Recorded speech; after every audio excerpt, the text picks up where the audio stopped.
ಶುಂಭನಾಗುಳೆಯಿರೆ ಮೆರವ ಕದಂಬವನ ಬಲಿ ಪುಗುತ ಕದಂಬವನ ಬಲಿ ಪುಗುತ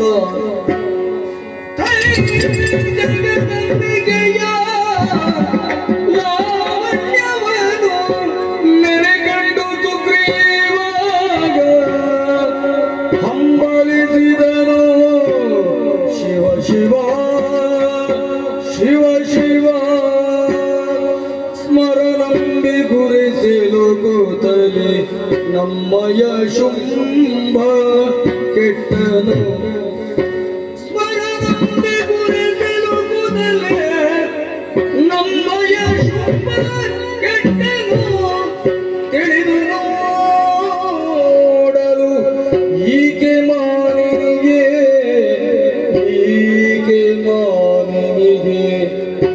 ಸಿಕ್ಕುಗಳೇ ದಾನವಗೆ ಸಿಕ್ಕಳು ದಕ್ಕುಗಳೇ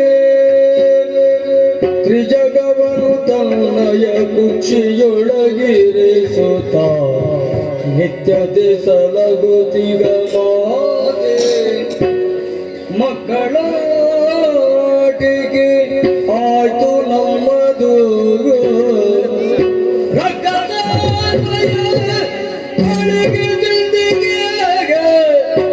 ಮಿಕ್ಕ ಮಾತೇನು ಒಡೆಯನ ಆಗಿ ನಮಗೆ ಮಾನ್ಯವಲ್ಲ ಒಡೆಯನ ಆಗಿ ನಮಗೆ ಮಾನ್ಯವಲ್ಲ ಶಿವ ಶಿವಾಗ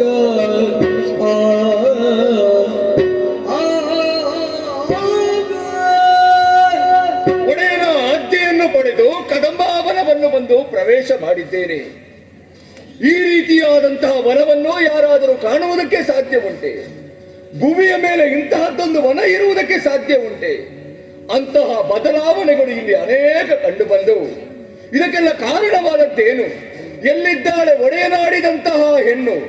ಉತ್ತರಕ್ಕಾಗಿಯೇ ಸಪ್ತಸ್ವರ ಸಮ್ಮಿಲಿತವಾದಂತಹ ಸುಶ್ರಾವ್ಯವಾದ ಗಾಯನದ ಪದವನ್ನೇ ಹಿಡಿಯುತ್ತಾ ಮುಂದೆ ಹಬ್ಬಬ್ಬ ಅಂಬರದಿಂದಲೇ ಇಳಿಯಬಿಟ್ಟಂತಹ ಒಂದು ಬಂಗಾರದ ಉಯ್ಯಾಲೆ, ಅದರಲ್ಲಿ ಕುಳಿತಿರುವವಳು ಈ ಬಾಲೆ.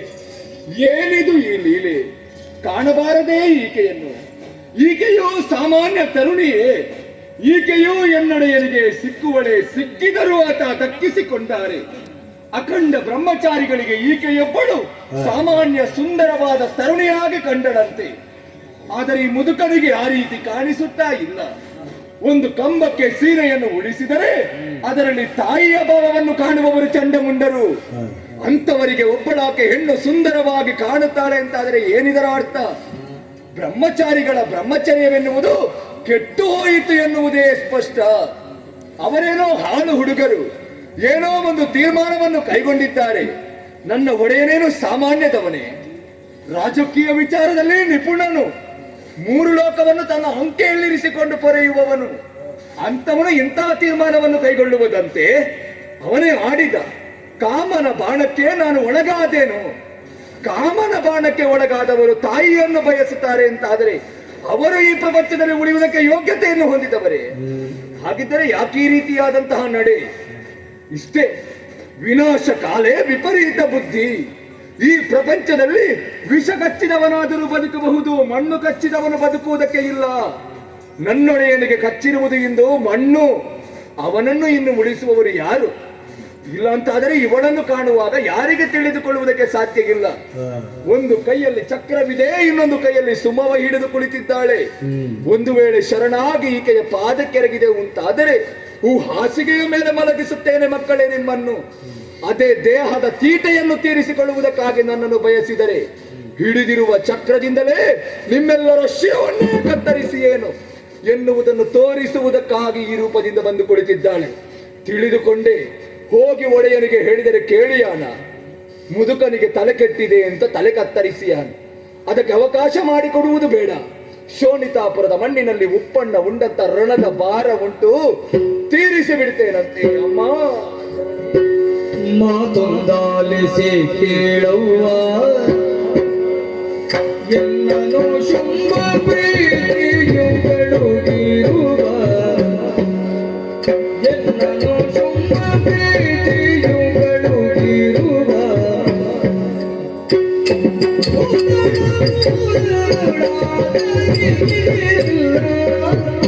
ಭೂತಲ ಮೂರರುಳಾಗಿ ಇದಿರಿವ ಖ್ಯಾತನಗಳು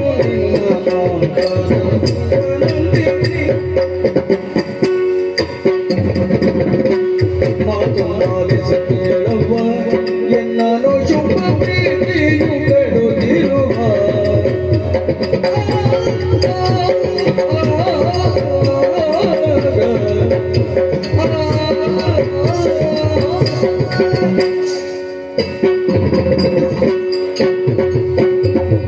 ಶತಕೋಟಿ ಪ್ರಣಾಮಗಳಮ್ಮ.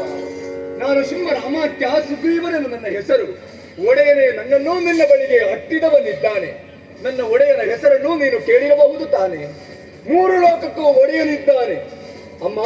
ಇಷ್ಟರವರೆಗೆ ಅವನಿಗೆ ಏನು ಬೇಕೋ ಅದೆಲ್ಲವೂ ಅವನ ಪಾದಬುಡದಲ್ಲಿ ಇತ್ತು. ಮದುವೆಯಾಗದೆ ಒಂದು ಉಳಿದಿದ್ದ ಯಾಕೆ ಎನ್ನುವಂತ ಪ್ರಶ್ನೆಯೊಂದು ಮನಸ್ಸಿನ ಮೂಲೆಯಲ್ಲಿ ಕಾಡುತ್ತಾ ಇತ್ತಮ್ಮ. ಅದಕ್ಕೆ ಈಗ ಉತ್ತರ ಸಿಕ್ಕಿತ್ತು ನೋಡು. ಅವನಿಗೆ ಒಪ್ಪುವಂತ ಹೆಣ್ಣು ಇಷ್ಟರವರೆಗೆ ಅವನಿಗೆ ಸಿಗಲಿಲ್ಲ. ಈಗ ತೀರ್ಮಾನವನ್ನು ಕೈಬಿಟ್ಟಿದ್ದಾನೆ. ಮದುವೆಯಾಗಬೇಕೆನ್ನುವಂತ ಬಯಕೆಯನ್ನು ವ್ಯಕ್ತಪಡಿಸಿದ್ದಾನೆ ತಾಯಿ. ಸುಂದರಾಂಗನಿದ್ದಾನೆ. ಒಬ್ಬಳಾಕೆ ಹೆಣ್ಣಾದವಳು ಬಯಸುವುದು ಸುಂದರ ಆಗಿರುವಂತಹ ಐಶ್ವರ್ಯವಂತರಾಗಿರುವಂತಹ ಗುಣವಂತರಾಗಿರುವಂತಹ ಗಂಡು ಬೇಕು ಎನ್ನುವಂತೆ ಈಗ ಎಲ್ಲ ನಿನ್ನ ಪಾಲಿಗೆ ಒದಗಿ ಬಂದಿದೆ ತಾಯಿ. ಲತಾ ವನಿತಾ ಪಂಡಿತ ಇವೆಲ್ಲ ಪರರಾಶ್ರಯದಲ್ಲೇ ಬದುಕಬೇಕಮ್ಮ. ಹೀಗೆ ಒಂಟಿಯಾಗಿ ಎಲ್ಲ ಇರಕೂಡದು. ಅದಕ್ಕಾಗಿ ಕದಂಬವನವನ್ನು ಬಿಟ್ಟು ಶೋಣಿತಾಪುರದ ಮಣ್ಣಿಗೆ ಬಂದು ನನ್ನ ಒಡೆಯನನ್ನು ಮದುವೆಯ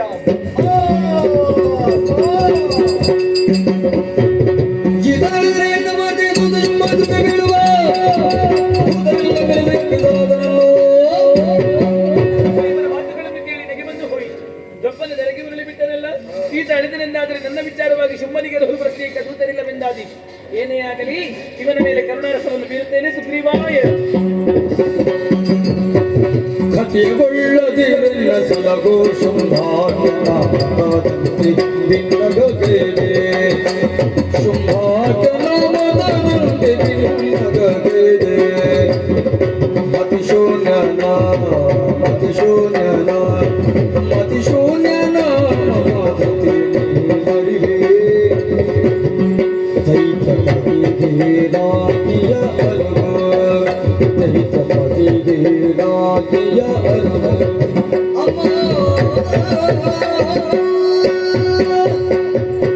ನಗಬೇಡ ತಾಯಿ. ನಿನ್ನ ನಗೆ ಎನ್ನುವುದು ನನ್ನ ಪಾಲಿಗೆ ನಗೆಯಾಗಿದೆ ಅಮ್ಮ.